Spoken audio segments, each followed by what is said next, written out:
அனைவருக்கும் வணக்கம். இன்னைக்கு ஹிந்து நியூஸ் பேப்பர்ல என்ன இம்பார்ட்டன்ட் நியூஸஸ் இருக்கு அப்படின்னு சொல்லி பார்ப்போம். முதல்ல பார்த்தீங்கன்னா, தமிழ்நாடு அரசாங்கம் இந்த ஜாப்பனீஸ் என்செஃபலைட்டிஸ் அப்படிங்கிற நோய்க்கு வேக்சினேஷன் அப்படிங்கிறது போட்டுட்டு இருக்காங்க. அந்த வேக்சினேஷன் எக்ஸ்பேண்ட் பண்ணியிருக்காங்க. இன்னும் கொஞ்சம் டிஸ்ட்ரிக்ட் ஆல்ரெடி ஒரு 15 டிஸ்ட்ரிக்ட்ல போட்டுருந்தாங்க. இன்னும் கொஞ்சம் ஒரு 7 டிஸ்ட்ரிக்ட் எக்ஸ்பேண்ட் பண்ணியிருக்காங்க. சரியா?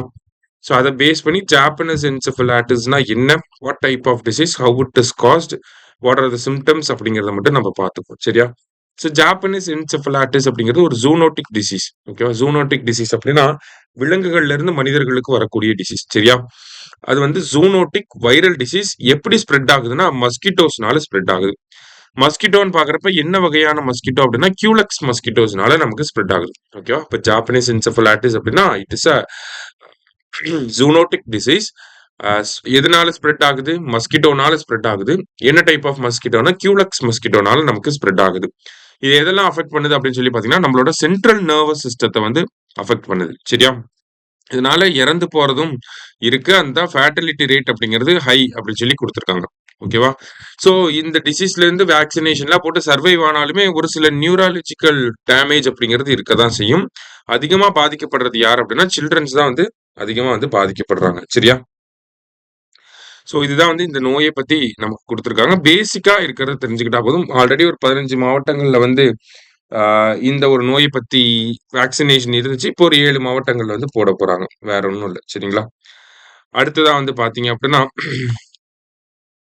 நமக்கு India's first private constellation of EO satellites under PPP model to be set up அப்படின்னு சொல்லி கொடுத்துருக்காங்க. இஓ அப்படின்னு சொல்லி பாத்தீங்கன்னா earth observation satellites under PPP model அப்படின்னா பப்ளிக் பிரைவேட் பார்ட்னர்ஷிப் மாடல்ல சேட்டலைட்ஸை செட்டப் பண்ண போறாங்க.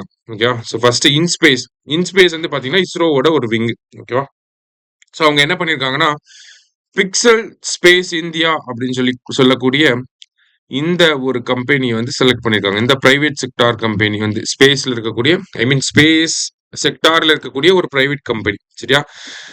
பிக்சல் ஸ்பேஸ் இந்தியா அப்படிங்கிறவங்களுக்கு ஒரு கான்ட்ராக்ட் ஃபைனலைஸ் பண்ணி கொடுத்துருக்காங்க. அவங்க என்ன பண்ண போறாங்க அப்படின்னு சொல்லி பாத்தீங்கன்னா ஒரு 12 எர்த் அப்சர்வேஷன் சேட்டலைட்ஸ் இந்த பிக்சல் இந்தியா ரெடி பண்ணி தர போறாங்க. யாருக்குன்னா இஸ்ரோக்கு தர போறாங்க. ஓகேவா? இஸ்ரோ இதுல இருந்து நமக்கு டேட்டாஸ் எடுத்துப்பாங்க இந்த எர்த் அப்சர்வேஷன் சேட்டலைட்ஸ்ல.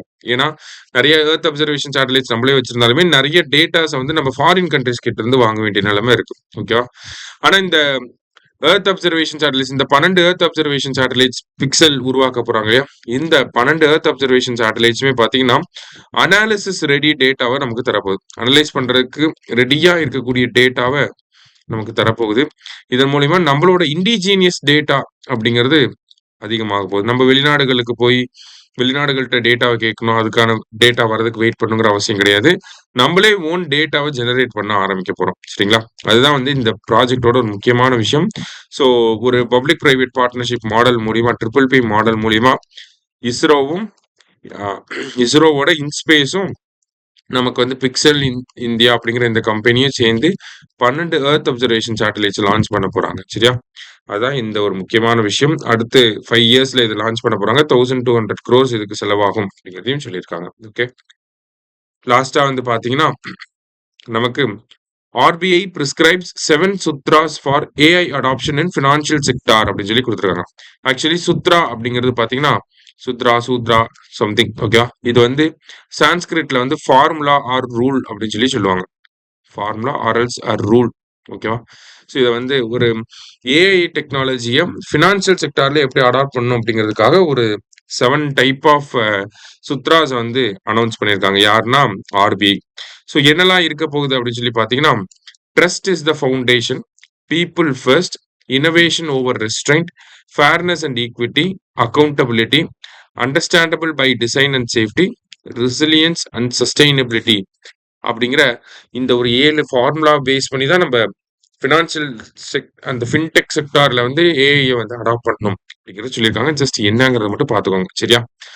நமக்கு எப்படி கேட்கலாம்னா இதுல இருந்து இந்த 7 சூத்ராஸ்ல என்ன இருக்குன்னு சொல்லி கேட்கலாம். ஆர்எல்ஸ் இதை யார் ரிலீஸ் பண்ணாங்கன்னு கூட கேட்கலாம். ஓகே.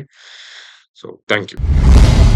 சுரேஷ் IAS அகாடமி வெற்றியின் முகவரி.